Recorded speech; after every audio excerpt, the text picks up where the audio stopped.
Tout combat ne se gagne pas de la même manière. Parfois par le silence, parfois par la louange, parfois par l'attente. Ceci veut dire que sans stratégie divine, on combat dans la chair. Avec la stratégie de Dieu, même une action simple devient surnaturelle. Dans les Écritures, Dieu change volontairement des méthodes pour enseigner que la foi n'est pas dans l'action, mais dans l'obéissance. À Jéricho, Dieu impose les silences, puis les cris et un miracle s'est produit.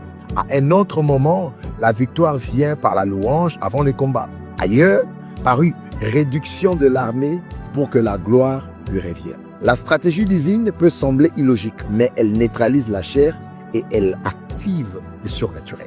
Dieu ne permet pas que le combat spirituel soit gagné par le recette fixe afin que l'homme ne s'attribue jamais la gloire. Chaque bataille devient alors une occasion de dépendance totale à Dieu. L'apport de Dieu dans le combat spirituel est capital. Il empêche la routine spirituelle et il maintient le croyant dans une relation vivante où l'écoute précède l'action. Que Dieu vous bénisse abondamment. Ce soir, ne manquez pas Exodus, car on ne prierait pas seulement, mais on cherchera aussi à écouter la stratégie. L'ainsi dit l'Éternel et la révélation que le Seigneur vous donne afin que vous remportiez vos batailles avec brillance. Que Dieu vous bénisse.